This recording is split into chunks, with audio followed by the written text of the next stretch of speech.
a pole position. You haven't won a race in the championship yet. This is a pretty significant moment for you in very difficult conditions. Yeah, it's pretty tricky, but yeah, we've been there or thereabouts so many times, so hopefully today works out, but that's not really on our mind. We've got, 25 or whatever laps it is to go, and the start is going to be the main thing. Super slippery, and how you get off the start will sort of make or break the race, and I think once it dries out it'll probably be only one line, so yeah, just focusing on the first lap, and hopefully it plays out and we're able to win the race. What will the OTR Supersprint deliver for us today?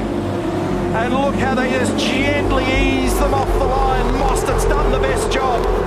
He's gone to the lead. It was a battle for Heimgartner to get that thing mobile. Oh, Mostert ran wide, and he's relinquished the lead as a result of it. So Chaz got in strife across the water there, and Heimgartner will get down the inside.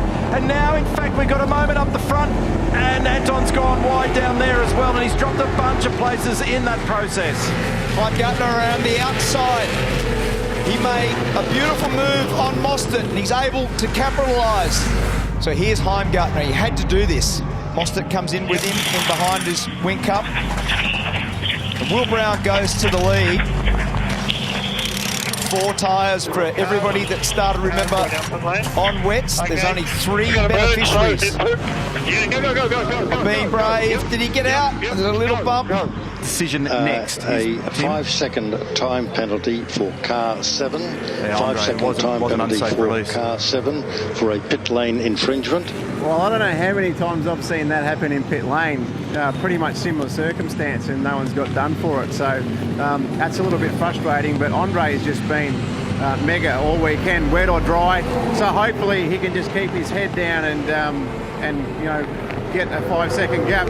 It's not just been about being on the warm tyre, and the car's working well and he's driving it very well here. In fact, if you look at his numbers at this place over the run that he's had here, he's had a podium, 3 top 5s and 5 top 10 results. A couple of corners to negotiate now. He's found a perfect rhythm this afternoon.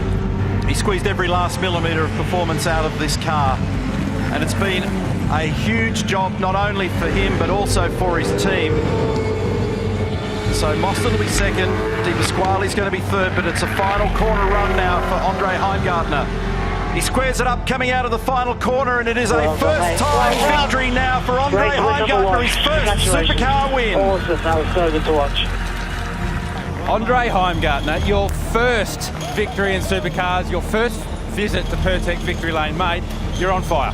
Yeah, it was awesome. The Ned Whiskey car was amazing that time, and just put my head down. There's a bit of action at the start, which we managed to get in front, and then just knew the car was good, but I had to keep pushing, and just really over the moon. It's way too long. I think it's been 6 years, so I'm just over the moon, mate. Finally got off my back.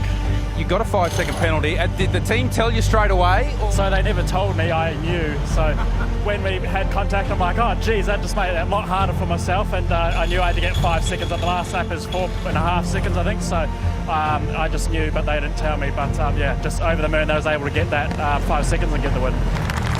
And for the first time on the top step, here he comes from Dead Whiskey Racing, Andre Heim.